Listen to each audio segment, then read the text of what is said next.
So hi, well, the Good Noise Podcast. I'm Shane. I'm Glory. It's been like 2 weeks since we've done this. I've like forgotten how to do it. I feel like we say this every time we take like a 1 week Yeah, break. isn't it funny? Dude, it never gets old. But honestly, yeah, Never I'm gets just old. kind of winging it right now. Yeah. Oh my god, I'm Sorry, so sorry much. for canceling. Our bad. Still kind of adjusting to how to schedule this shit. With the world back open, it's fucking nuts. But yeah, we're back. We're doing this shit. I picked up this ball this weekend. Went to Baltimore. This is my souvenir. You went to ball. Ball. There I you got a go. ball and ball. We'll You got ball a- some more. That was great. So that was great. But I went to a bunch of shows over the past 2 weeks. Let's talk about them. All right. Last Friday, the 15th, I saw Brick and Mortar, Andreas, Mortar. and America Part Tour. Brick and mortar. America Part Right. 2 in Philly. That was fun. That was a work field trip. 21 plus venue, but I got in anyway. Ooh.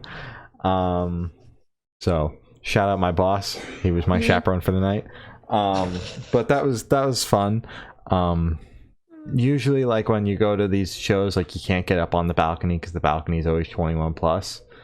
But I was allowed on the balcony because the whole venue was 21 plus, so I got to see America Part 2 from the balcony. I was like, holy shit, this is what it's like to be 21, huh?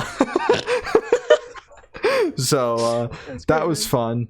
And then that Saturday I saw The Weeknd. The weekend. Yeah. Speaking of that show, Mike Dean, everybody's favorite. I was looking through the credits on Lizzo's album because I was looking at some of the lyrics before this, and Mike Dean has writing credit on my least favorite song on the record. No, Like a main so it's like your songwriter. soul knew Yeah. that like Mike Dean was in there, so you're like, God, this song. Well, yeah, is I was awful. looking because I was like, am I like missing the meaning in the song? And obviously we'll get into this when we talk about the record, but I was like, am I missing it? Like the song wasn't just the title over and over again, right? And it was. I went and checked, and I also looked at the credits, and I was like, oh well, of course it was fucking Mike Dean that wrote the fucking song. But I thought that was funny. The middle opener, although still a DJ, he was cooler because he didn't just make a droning sound the whole time. That's what Mike did for 30 minutes. I mean, as cool as a DJ could be. Yeah. But he had cooler effects. Like fucking Mike Dean just had like a clock going around the whole fucking time. Real sick, dude. And on the weekend, bro, absolutely nuts.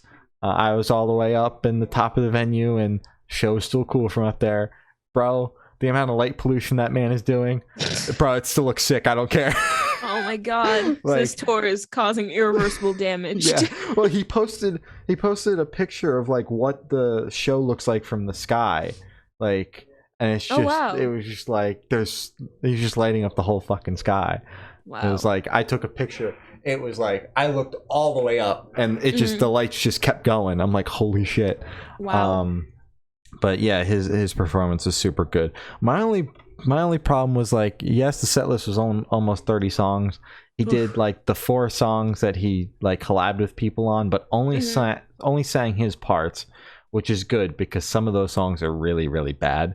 Like which ones? I think it was it was the last one he played where I was listening to it in the car. I'd never heard it before, and I was like, this is one of the worst songs I've ever heard. It was Or Nah by Ty Dolla $ign.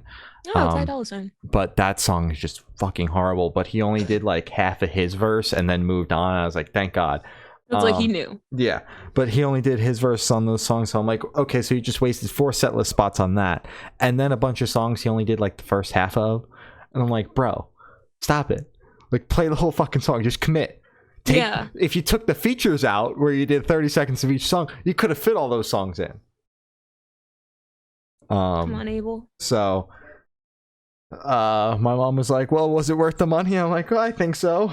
It's worth the 6-year wait, too. Oh, yeah. God.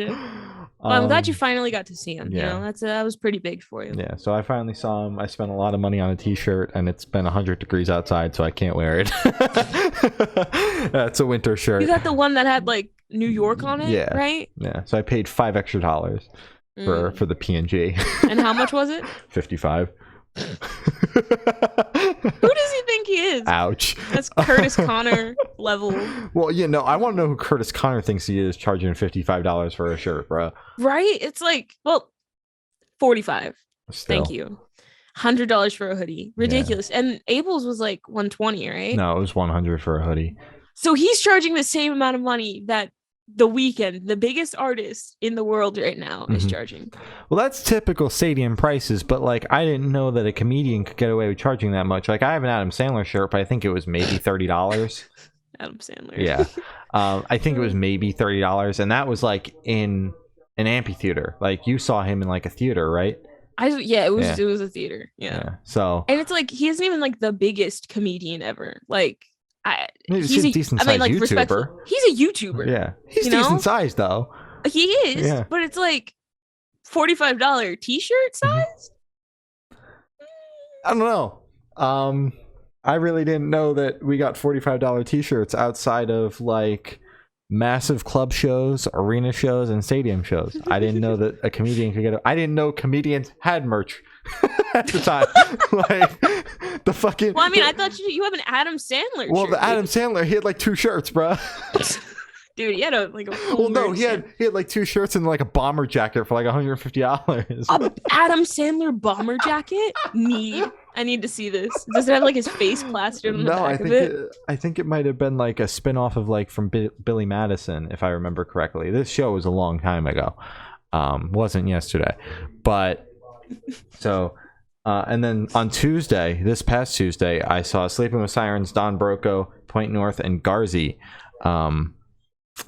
The guitarist for Garzi is the guy Blake in Fame on Fire. The whole time I was looking at him, like, I know that guy. I don't know if I've interviewed him, but I've seen that guy before. And I looked him up immediately after the show. I was like, that's why, because I've seen Fame on Fire. And I was like, I knew that guy. That's crazy. The drummer was Chase from Super Whatever. But I knew that going in. I didn't know that coming in. Yeah. I knew that. That's crazy. Wow. So it's like a band full of, well, Bestie and then future, hopefully, Bestie. Yeah. That's crazy. Yeah. So that was cool. He was all right. I think he's still kind of newer to the touring world. So he was like just kind of kept yelling like jump, and people really weren't into it until like halfway through the set. Like put your hands up. When he played like a super good song. I don't know how many people in the crowd knew it, but like even like I was listening to his stuff and I was like, that's his best song that he was playing. So that's when people kind of got into it. And when he would say jump, people would actually jump and like start moving, because every single time he'd be like, this is my favorite song, you guys got to move, and no one would move at all. So like I was just like, I don't know his touring history, but I was like, I don't think this guy's been doing it very long. This is his first show. Point North was good as always. They played a new song that had like an actual breakdown in it. I was like, holy shit. Don Broco fucking blew me away. I texted you after they played. I was like, bro, Don Broco blew me the fuck away. And I was like, Glory had me compare them to either Spanish love songs or Save Face in terms of energy wise. So I was because like Spanish love songs is like kind of chill, they're all on their own little mic stands. Where Save Face is like performers. Great performers. Where it's like Save Face is tripping over, their own wires, like just running around and dancing on the floor and whatnot. So it's like two completely performed. Two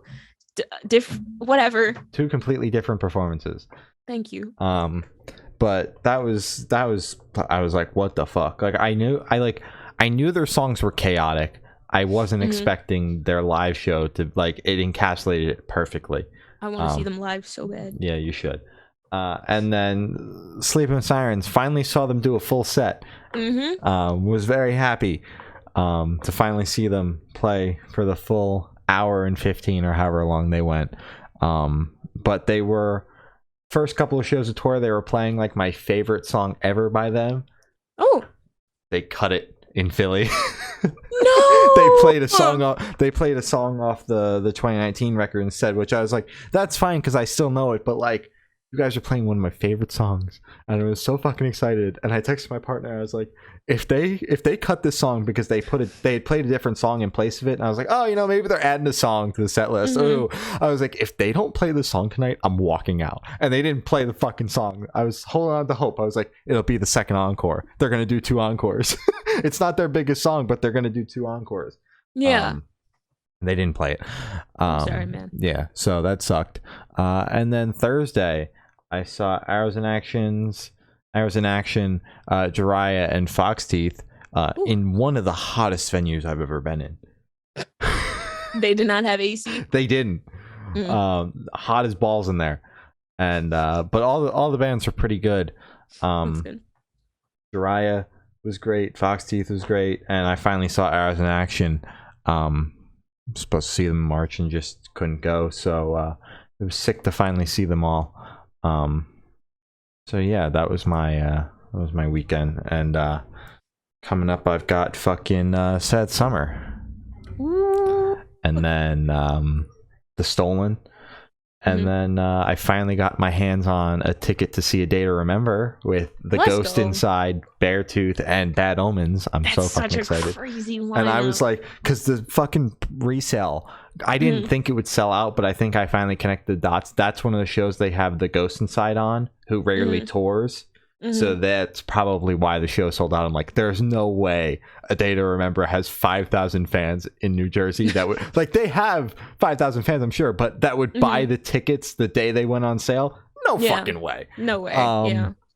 So I was just blown away. But I finally got tickets for the price that they were. Yay! So, well, because the price kept going up. So that was the price they were when they finally went on sale. So I'm seeing them. I was like, because it's lined up, the venue's lined up right against the boardwalk, so I was gonna go stand on the boardwalk and listen if I couldn't get a ticket that was a reasonable price. I wasn't about to pay $130 before fees to see A Day to Remember. I'm sorry, I like the band, I don't like them that much. That's so sad, but you probably would be the only one out there, to being fair. No, there's a lot of people that go up there and listen on the boardwalk. Really? It's that loud? Yeah. Oh yeah. Because it's like literally there's a street and then the boardwalk. My mom's going to go up there and listen to Water Parks on Friday. That's so cool. Yeah, because she doesn't want to sit in the venue all day during Sad Summer, but she wants to hear Water Parks. Yeah. So, yeah, that's awesome. It's pretty cool, man. And The Devils Wear Prada. I'm driving a lot of miles for that show. 2 Wednesdays from now. I'm starting to regret it, though. I mean, it's either that or drive through the city. I probably wouldn't drive and rely on public transport, which is probably worse. But it's like go through the city. Like, yeah, neither is a great option, but I already chose one and I'm regretting it. I probably should have just skipped it, but it's okay. No, it's The Devil's Wear Prada. You don't skip that. Yeah, no. And you've got what? Kendrick and Sharia Moore. I forgot about Sharia Moore too. I'm seeing them next Tuesday. I was gonna say, because I know I'm the last date, so obviously you're gonna see them before me. But I was like, when are? Yeah, I'm.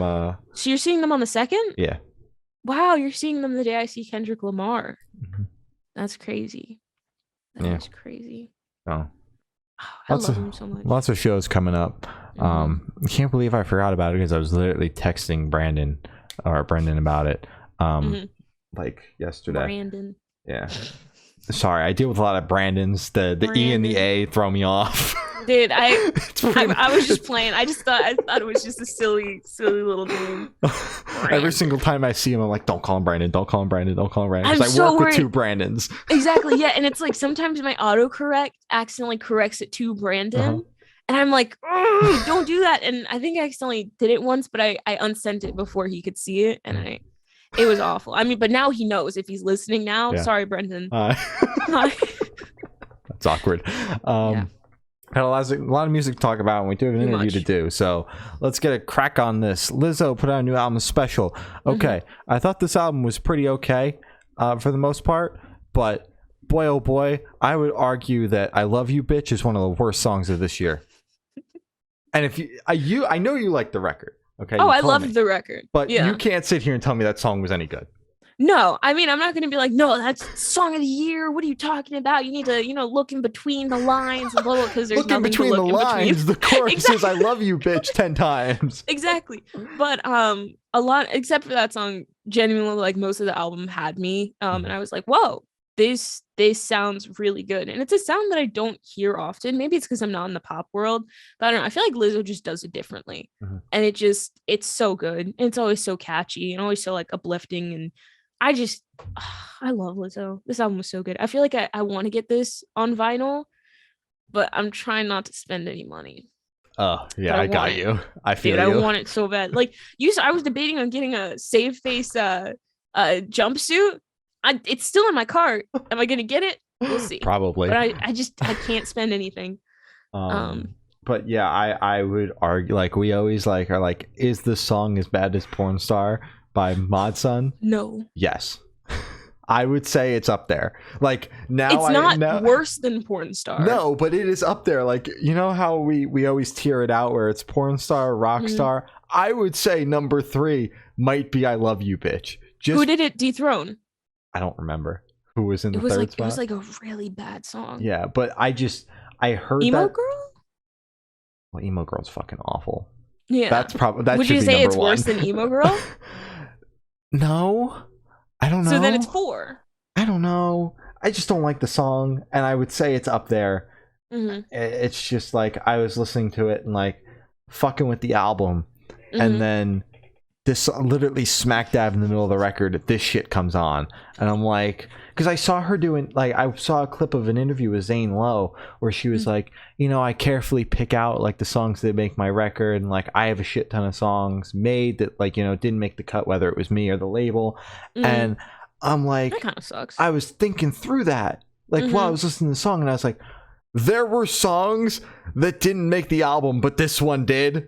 She probably fought for that one as well. Did you have songs that were worse than this? That, like, what? There's no way. There's no way. Like, I was just like, that's I think why I hate the song so much. Like, I'd probably just be like, this song was not good, but the rest of the album was. But like, I saw that clip, and I was just like, come on. There's no way. Like, y'all heard this song, and then you guys let Mike Dean have writing credit on this song and thought that it was going to be any good. We that keep dunking on this poor guy. Off the album. No, he deserves it. Mike Dean, you're not welcome on the podcast. Damn. I mean, what would he talk about? His low droning sounds. I put this beat here because I thought it would sound good. I bored everyone during the Weekend concert for 30 minutes because I could, bitch. Be like, all right. Yeah, fair enough. Rain City Drive dropped a new self-titled album.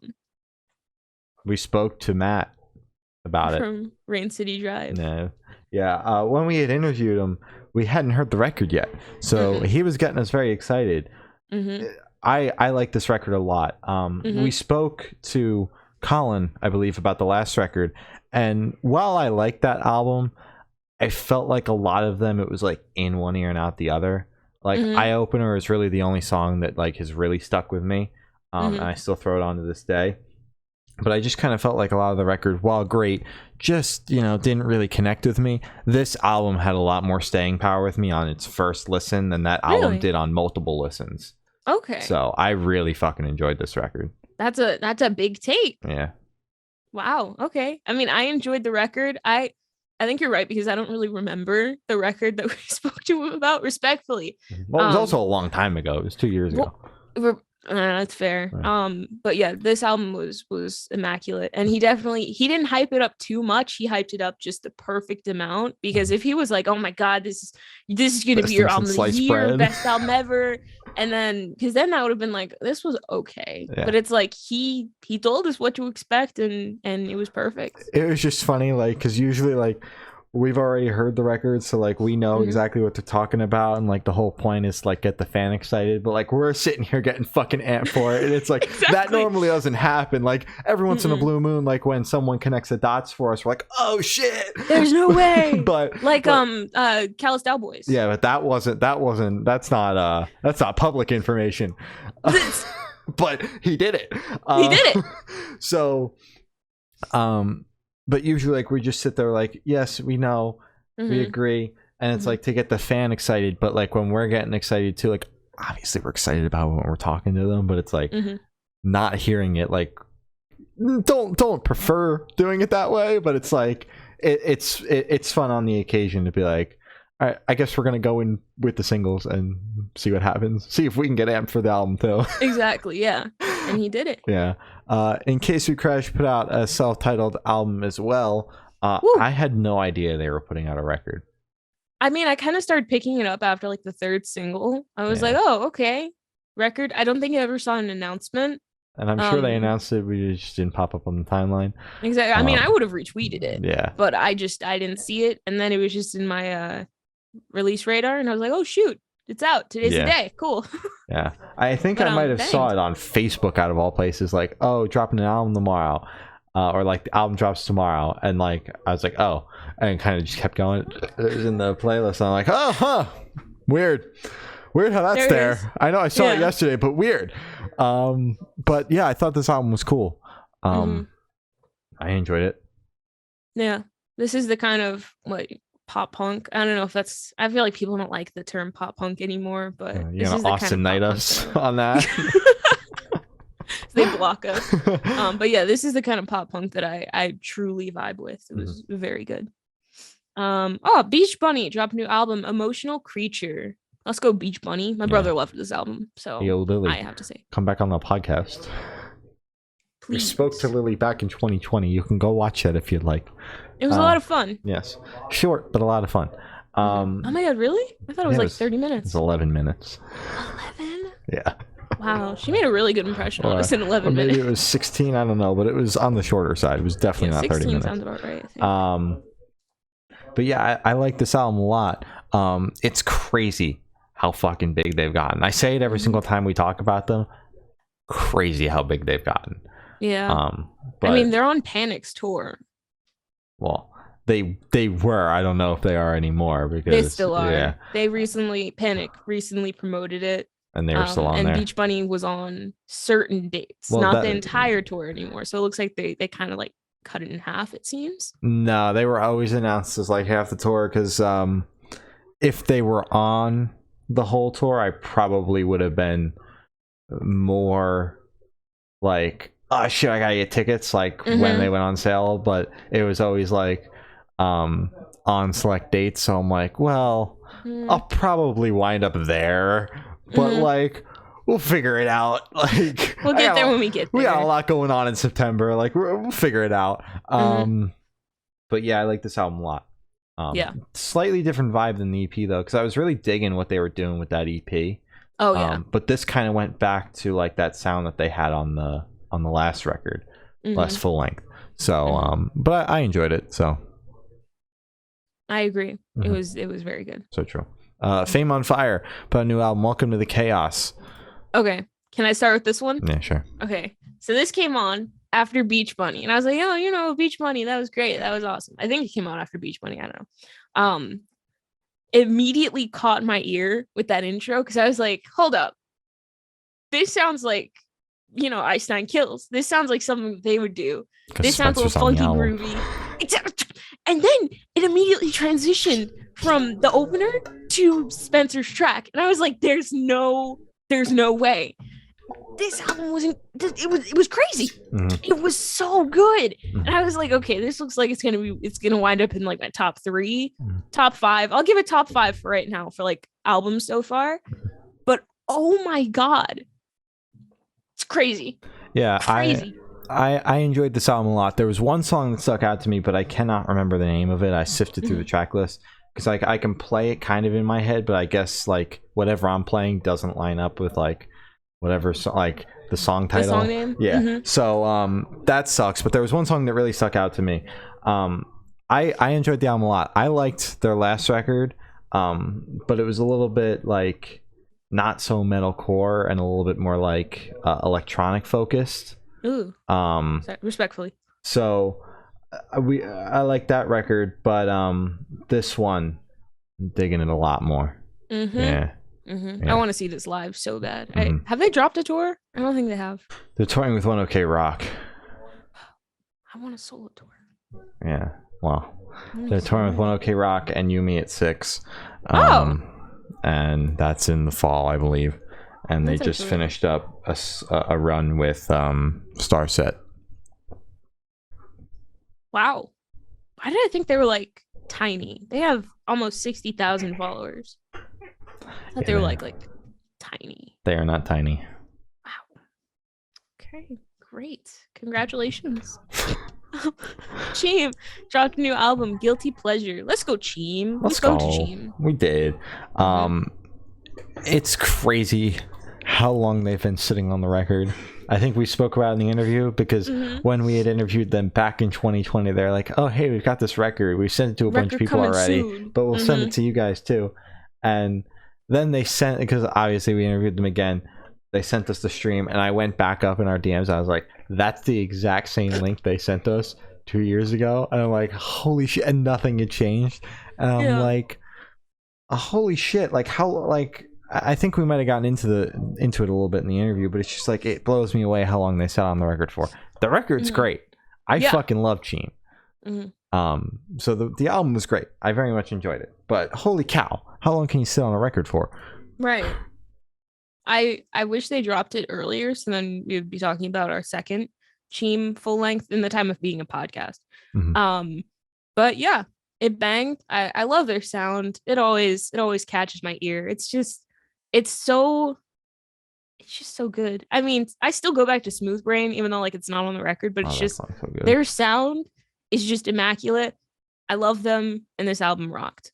Go watch our interview after you listen to the record. Yeah.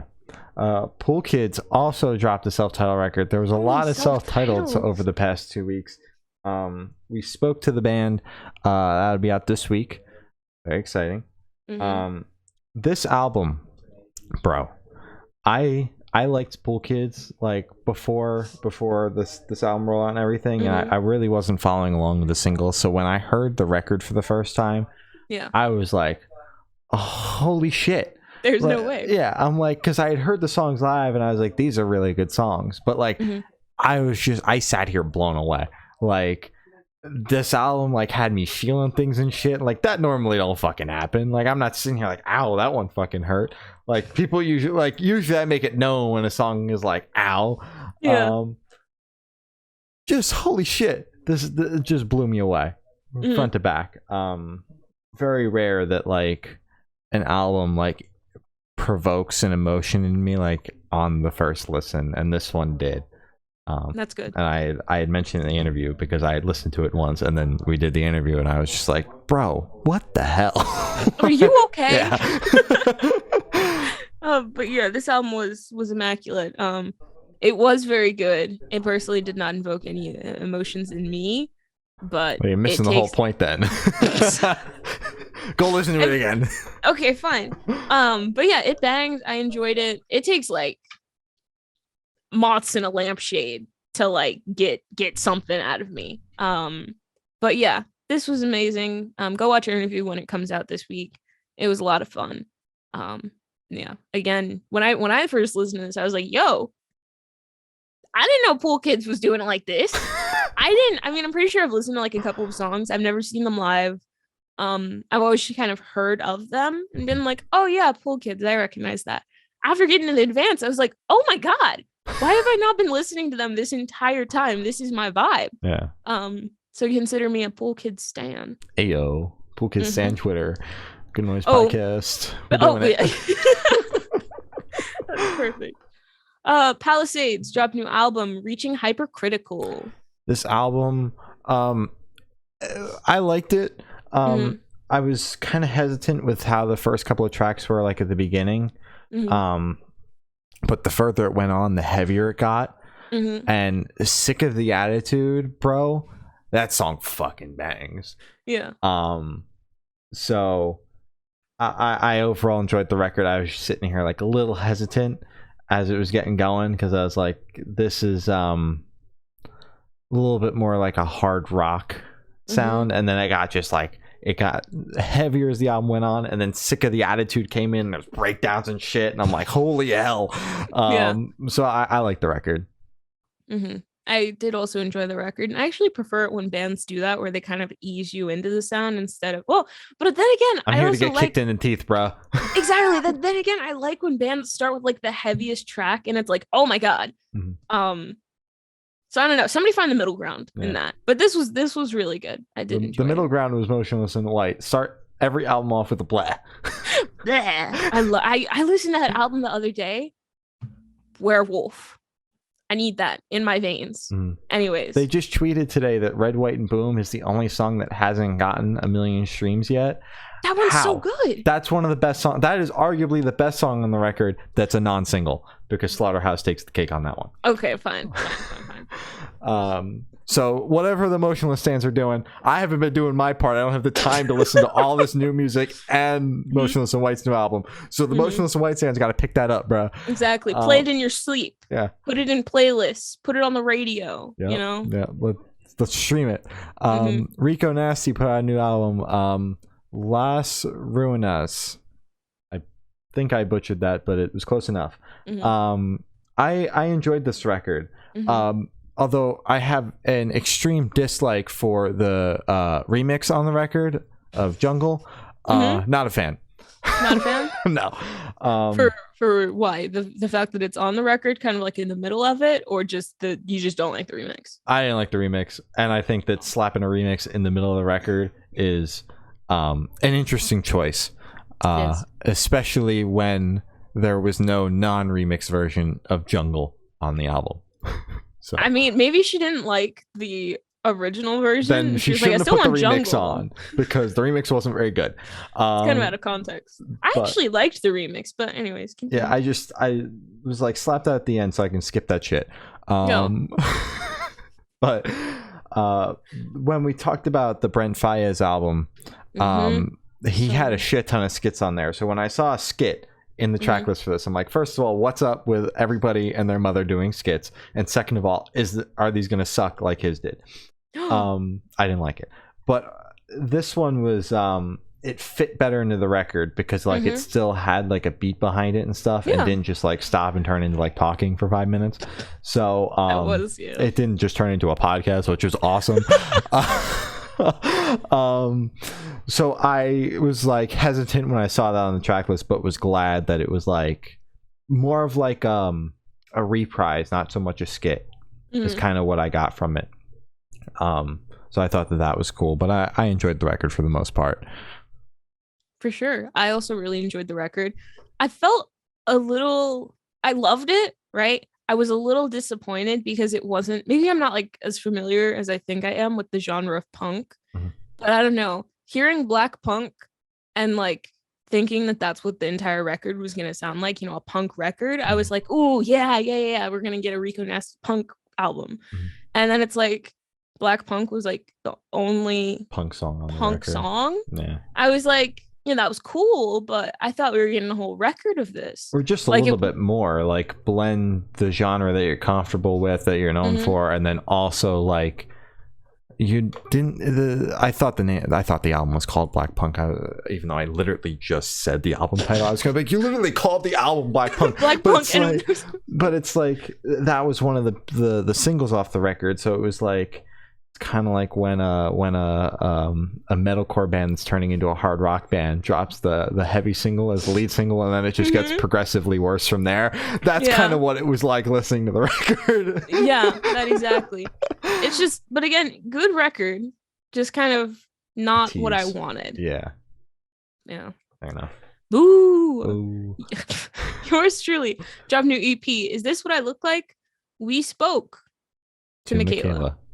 So true. So you should go watch that. Yes, you should. That was a very good chat. Great catching up with her. This EP is exactly what I wanted from yours truly. Lights On is one of my favorite songs of this year. Didn't you tell her that? I believe I did. One of my favorite songs this year, and I'm just digging like the darker vibe of the band. I thought their 2020 album was good, but like that shiny kind of like that, I kind of like associate like Sunshine with that kind of like I see it. Isn't my favorite kind of like pop rock.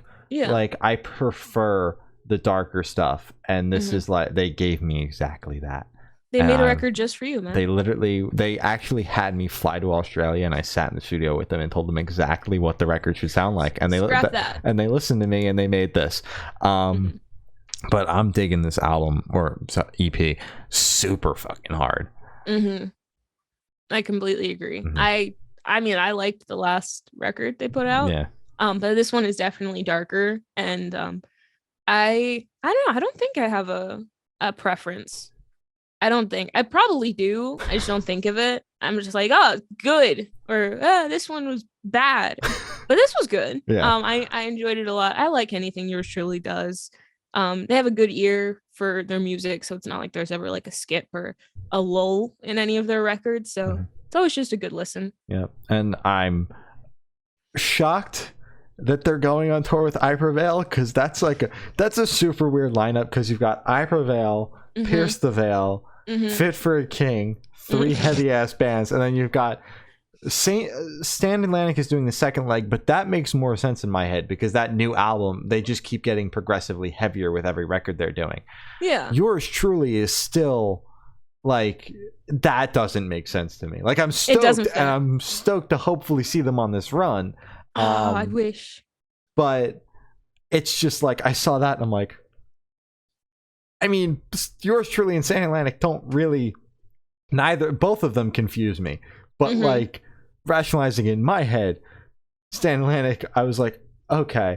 Yours Truly, I was like, with the new EP, yes, but not complaining though. I've been wanting to see them since fucking 2020. It's Sad Summer, so yeah. Yeah, it doesn't really make any sense, but I'm happy for them. But it's like, will their fans? Will it benefit them? Is the question. Absolutely. You think it will? Yes, they're playing in front of sold out crowds. But it's like, you could play. It's not super different, because although it's different genres, it's not like I Prevail is super mainstream. True. So, and Pierce the Veil is, albeit not as mainstream, still pretty mainstream. Pierce the Veil is incredibly mainstream. They're not compared to I Prevail. I would say the opposite. I learned about Pierce the Veil before I even learned about I Prevail. In terms of like,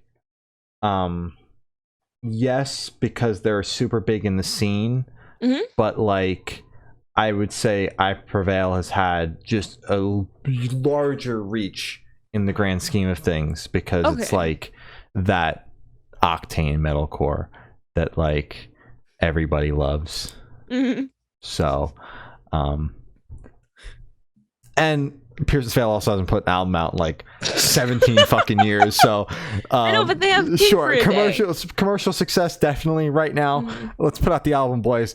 Exactly. Drop it right now. So that's why I think that like there'll be, I think it'll translate for them. You like think? you wouldn't take the tour if they weren't like, well, shit, we probably won't make any fans off this, you know?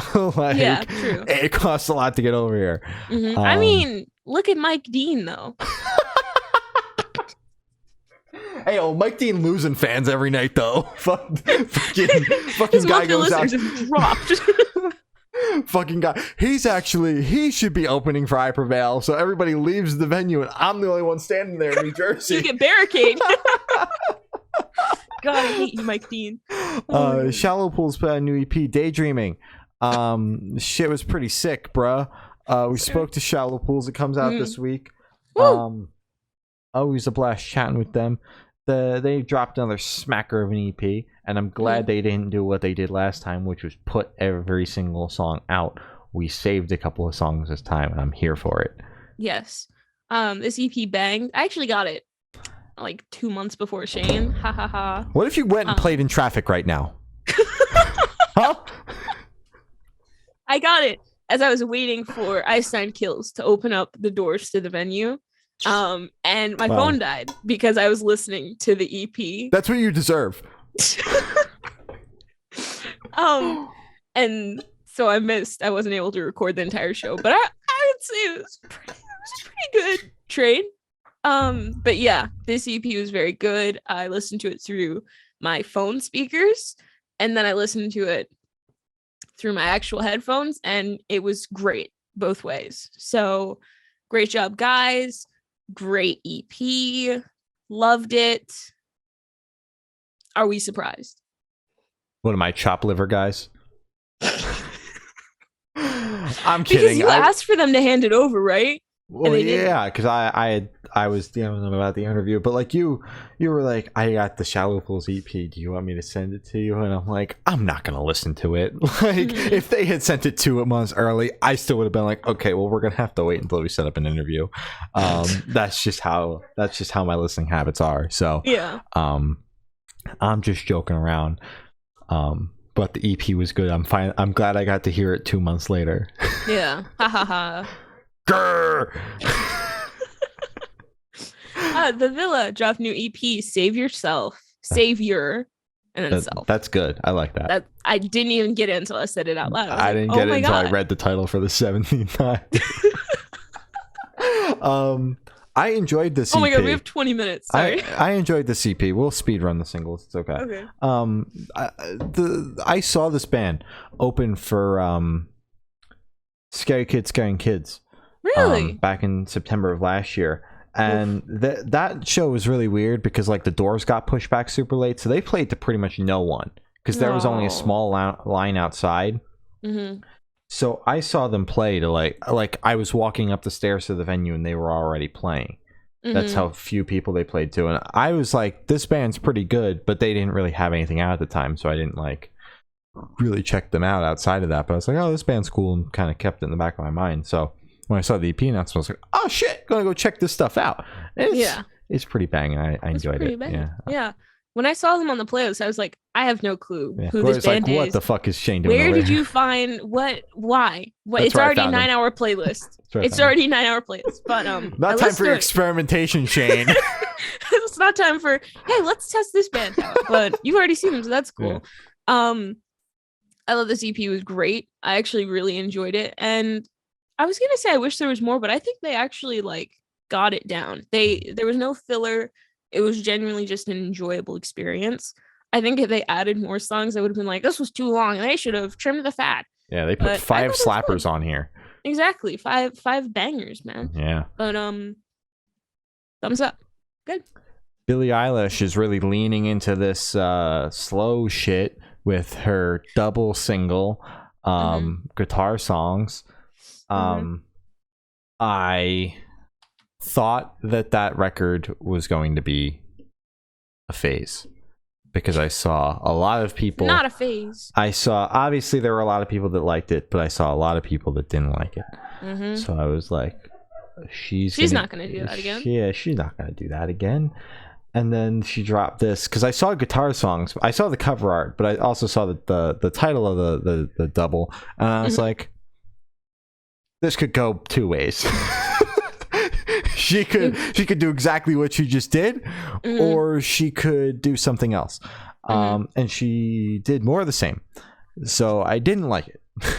It could have. I wish she did like electric guitar songs. That would have been cool. I thought the songs themselves are good, but I just feel like they're just too slow.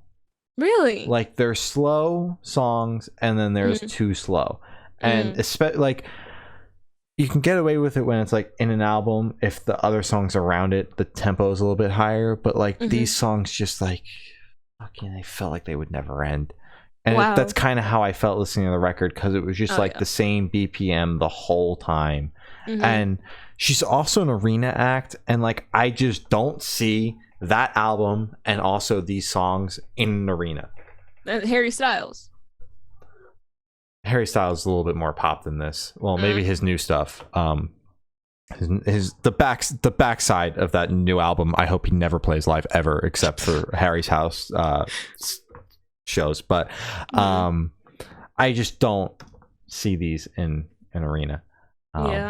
But if you liked it, that's cool. But it wasn't my cup of tea. I'm talking to everybody here. I don't know if you liked it or not, but it wasn't my cup of tea. I did like it. I'm sorry to hear that. I think I prefer her slower stuff when it's in like bite-sized pieces like this, because it's, as you said, if it's an album, it's just back to back to back. Apart from Oxytocin and the title track, because those were the best songs, and also the songs that were more upbeat. More than And like 100 BPM. exactly, and they were actually like more rock leaning versus like acoustic. I'm not gonna do that. I think I remember because at least one of those was a single, and I was like, oh, what if like she's doing both? Yeah, and then the album came out. I was very much disappointed. Exactly. But I really liked one of the songs. I think it was called like TV Girl or just TV was it something. Was it the first one? The second one. Oh, okay. Because the first one had like or maybe one of the songs like she kind of paused and like a crowd came in to the song, and I was like, okay, this is the only song that I can see in an arena because I can like see the whole like 20,000 people singing your song back at you. Oof. Like, but continue. But I really liked the second one. I added that immediately to my playlist because I was like, okay, this is a really nice vibe. I agree with you. I can't really see it in a live setting, especially because from the videos that I've seen, friends' videos and just videos online of her live performance, she's always running around, breaking a leg, jumping, doing whatever with all the flames and stuff. And then it's like for like 10 minutes during her show, she's on the bed, like floating above the crowd. And that's when she does the slow songs with Phineas on the acoustic guitar. If the entire show is like that, I don't know if I'd want to go to that. Yeah. Because like she's so energetic and all of these songs are so slow. Yeah, her live show is kind of like what like pulled me in because like I know like everybody was kind of getting on her around the time that last record came out, not the slow one, the one before that. Such a good one. And like I didn't listen to it, but I saw live videos everywhere, and I was like, this girl has so much energy. Like holy shit, killing it. Every night she's going out there, she's running around like a maniac. And I'm just like, I keep seeing that, and I'm like, well, she can't run around stage to this boring ass shit. Like I just like. It work like songs like this work in a club setting because you can get away with like a light show, and like obviously the lights rely on lights in an arena show, but like the performer also like has to be moving, you know, like what is she gonna do? Fucking like dance numbers to this, like fucking ballerina shit? Like please don't. Like what are we gonna be doing? Like yeah. I don't see how this is captivating in a live setting. Yeah.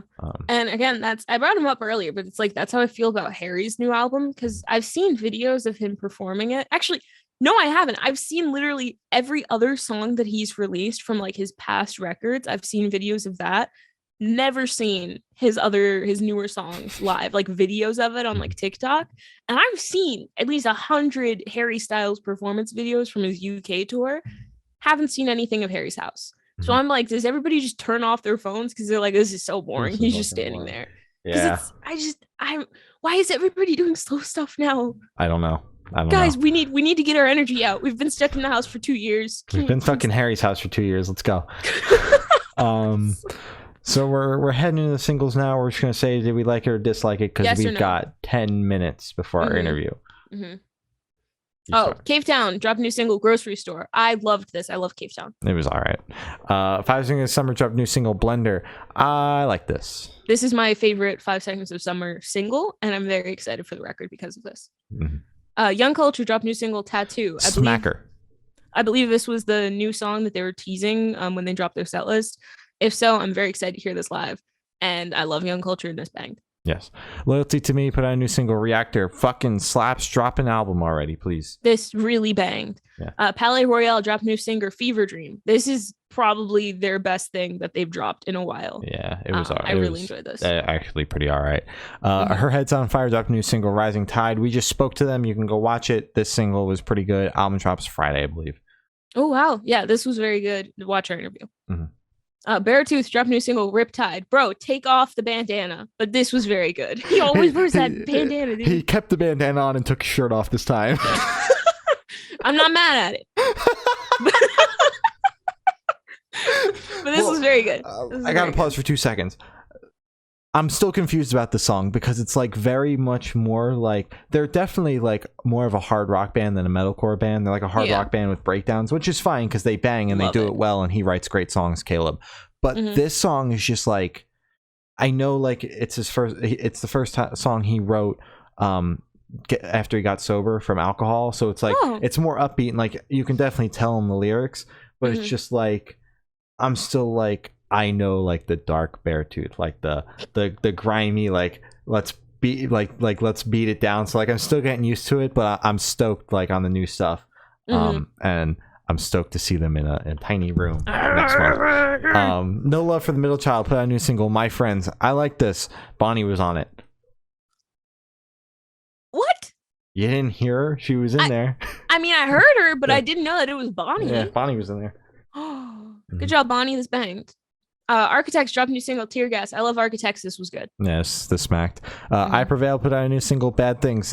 I didn't know that they did Linkin Park now. The song was pretty good though. Can't wait to hear this live. Ha ha ha ha. Well, I see it too, so that's not even. I see it after you. It's Slipknot that's a flex. Oh yeah. Pink Shift dropped a new single, I'm Not Crying, You're Crying. I heard this before it was released. Ha ha ha ha ha ha ha. Yeah, this song is pretty good. Also, Pink Shift did a tweet asking for videos of this song live. Yours didn't make it. And I sent it in, and only one video made it in, and it wasn't mine. So, anyways. Broadside put out a new single, One Last Time. I'm stoked to see this live. It fucking smacks. Yes, this banged, and I'm very excited to also see it live. But I'm very excited to see I Love You, I Love You. It's disgusting. I'm gonna go crazy to that song. It's like a little ukulele song. It's gonna be crazy. I'm gonna start a circle pit. It's gonna be great. Have Mercy dropped a new single, I'm gonna be okay. I saw this band do a farewell tour in 2020, so I was like blown away when they came back. I knew they were in the studio, but I was like, and they didn't get a proper send off because their Baltimore show, like their hometown show, Maryland, got fucked from the pandemic because it was the last show and the tour was just about to end, and it was like that week that everything closed was when that show was supposed to happen. So they never got a proper send off, but it was just like, I knew it was coming, but I'm still like a little like, song was good though. This song was good. Silver Sun Pickups put out a new single, Scared Again. Scared Together, Scared not Together. Again. This song was pretty smacking. Hell yeah. This was good. Demi Lovato dropped a new single, Substance. This, I'm liking their new era. This is really good, and it banged. I feel like I'm back in 2009. I'm loving the new stuff. I got to be 5 years old again. Oh, so true. To see Demi Lovato and the Jonas Brothers tour together and play camp rock songs, it'll be like the year ridiculous. 2010 again. Hot Milk put out a new single, I Fell in Love with Someone I Shouldn't Have. Bro, this band is so fucking good. I'm excited to see them this weekend. This banged. Disturbed. Dropped a new single, Hey You. It wasn't but it was still good, I guess. Honestly pretty good, yeah. The Dangerous Summer put out a new single, Someday. The song was pretty good. I liked it. Banged. Vended dropped a new single, Dead to Me. I love Vended. This was good. Cool Slipknot song. I'm only joshing you. Actually, I thought it was better than the Slipknot song. Hot take. Not even that. I just think that like the last EP was very much sounded like B-sides off a Slipknot record. This didn't. But I was just joking around. And that's also a very bad take. But Panic at the Disco put out a new single, Middle of a Breakup. This song sucks ass. In the middle of a breakup sex, and that's not even the rhythm. This is bad. This was like crazy bad. I don't know what happened. I think Brendan's actually writing lyrics now, because this is not, whoever like ghost wrote High Hopes and like Pray for the Wicked, please bring them back and take the pen away from Brendan, because he doesn't know what he's doing. I didn't know he could write a song this bad. Yeah. Like it's so bad. Oh my god, it's so bad. Charlotte Sands dropped a new single, Roller Coaster. Banger. Roll Over White put out a new single, Ride Out. Banger. Did they ever drop the album? No. Maybe at some point.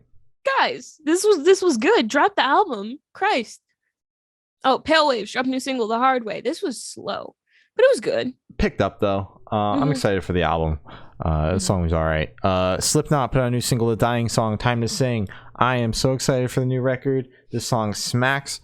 Glory, I don't even want to hear your opinion because it's the wrong one. I'm saying it. This song I was not a fan of. I'm pretty sure it's gonna translate like really like heavy live, but just like I feel like the studio doesn't capture their energy They're doing or something. any energy. They're like going experimental again. It sounds so like flat. It sounds like everything's like toned down. Maybe it's because like I've seen their live performance. What? Slipknot song be flat. They play kegs.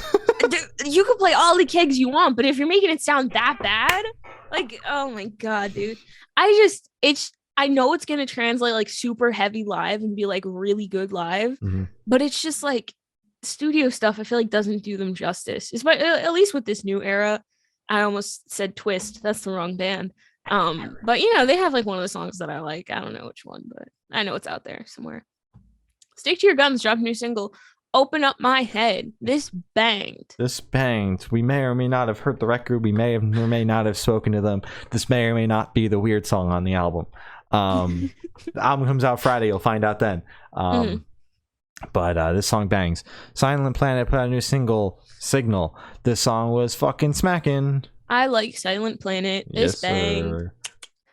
Muse dropped a new single, Kill or Be Killed. I'm still trying to figure out Muse and if I like Muse. I know they're the Dan and Phil band. I'm really just trying to like it for them, but I'm still kind of a little iffy. Yeah, I'm still trying to figure it out too, but I was digging this song. A Day to Remember is heavy again. They dropped a new single, Miracle. This was better than the entirety of their last record, and it was only one song. Yeah, this song was really good. I wanted to listen to it again, but then I saw there was a 9-hour playlist, so I said, I'll maybe come back to it. I've been listening to it since Thursday, so. Oh, Megan Thee Stallion and Future dropped a new single, Pressurelicious. This is very good.